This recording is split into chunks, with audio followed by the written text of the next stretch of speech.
पंच महापुरुष राजयोग उसमें से आज हम बात करने वाले हैं सबसे इंपॉर्टेंट राजयोग मालव्य राजयोग। अगर ये राजयोग आपकी कुंडली में फलीभूत हो रहा है और ये अपने संपूर्ण फलाफल देने में सक्षम है तो फिर आप देखिएगा आपसे ज्यादा सक्सेसफुल इंसान कोई हो नहीं सकता, क्योंकि शुक्र आपको सारी चीजें दे देंगे जो इस कलयुग में चाहिए होता है किसी भी इंसान को। ये आपको नेम फेम पैसा गाड़ी बंगला लव रिलेशनशिप सारी चीजें, जितनी की दुनिया में जितनी खूबसूरत चीजें हैं वो सब कुछ देने में सक्षम हो जाएगा ये मालव्य राजयोग।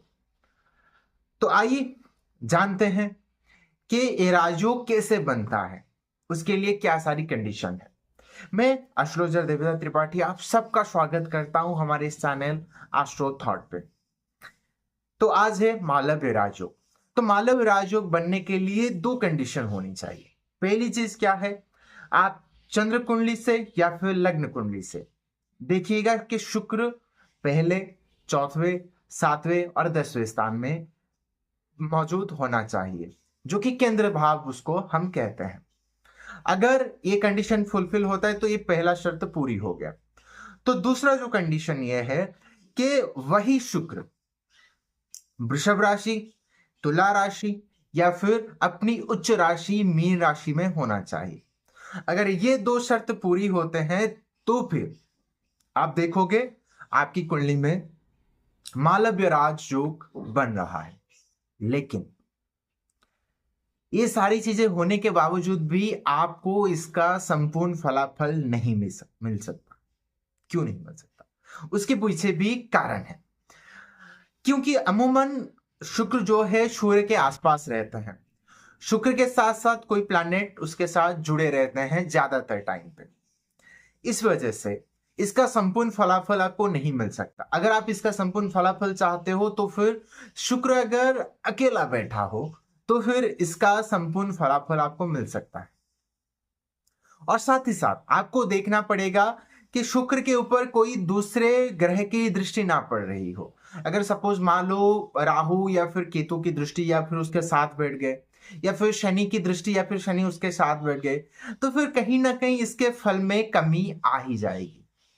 इस वजह से इस चीज को आपको देखना पड़ेगा।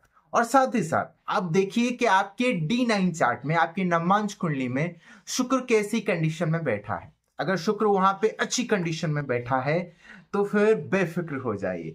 अगर आपकी कुंडली में शुक्र की महादशा आ रही है तो फिर आपको वो सारी चीजें, इस कलयुग में जो सारी चीजें आपको चाहिए वो सब कुछ आपको हासिल हो ही जाएगा। तो चलिए शुरू करते हैं। पहले जो 3 राशियां हैं तो फिर 3 राशियों में क्या क्या फल देने वाला है वो सारी चीजों के बारे में बात करते हैं।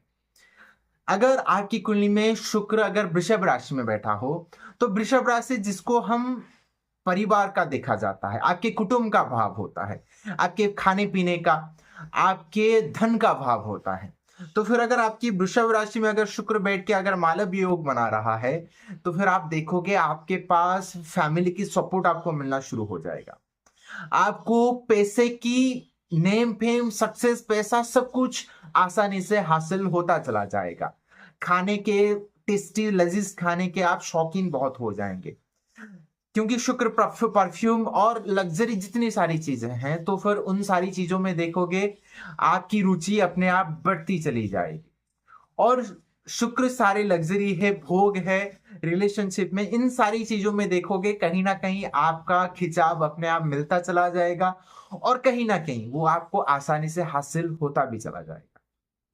अब बात करते हैं, अगर आपकी कुंडली में शुक्र अगर तुला राशि में बैठा हुआ हो तो फिर तुला राशि आपकी कुंडली में 7th हाउस जो कि आपके पार्टनर का हाउस होता है, आपके बिजनेस का भाव होता है, आप पब्लिक से कैसे कनेक्ट होते हैं उसका भाव होता है।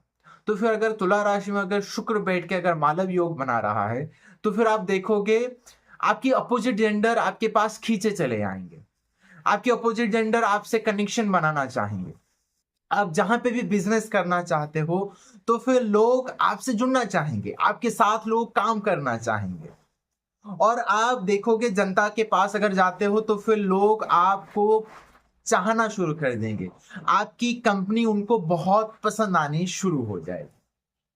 और सेवेंथ हाउस कहीं ना कहीं क्रिएशन का भी भाव है, तो फिर आप कुछ नया क्रिएशन करने के लिए, भोग, लग्जरी, रिलेशनशिप के लिए भी ये कॉम्बिनेशन बहुत ही अच्छा है। अब बात करते हैं, अगर आपकी कुंडली में शुक्र अगर मीन राशि में बैठा हो, तो मीन राशि आपके 12th साइन में आती है। 12th भाव जो कि व्यय का भाव है, और वो आपकी लिबरेशन का भी भाव है, आपके बेड प्लेजर का भी भाव है। तो अगर वहां पे अगर शुक्र आ जाए तो फिर आप देखोगे कहीं ना कहीं इंसान के पास वो सारी लग्जरी, रिलेशनशिप और वो सारे भोग, ऐशो आराम को जीना शुरू कर देगा।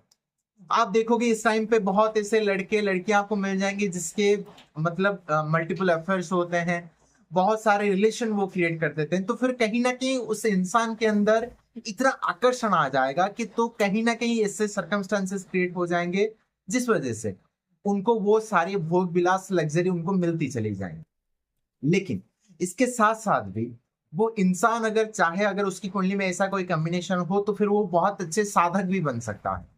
स्पिरिचुअल जर्नी हो, अध्यात्म से जुड़ना हो, तो फिर उसके लिए भी कॉम्बिनेशन बहुत ही खूबसूरत कॉम्बिनेशन है।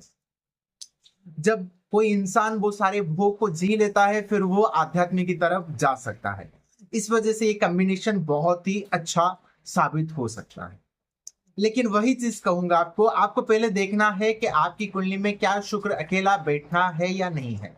अगर अकेले बैठ के ये सारी कॉम्बिनेशन बना रहा है, तो फिर ये राजयोग आपको सारी चीजें देने के लिए सक्षम हो जाएगा। और ये वीडियो आपको कैसा लगा कमेंट करके जरूर बताइएगा, और आप सबसे मुलाकात होगी अगले वीडियो में। नमस्कार।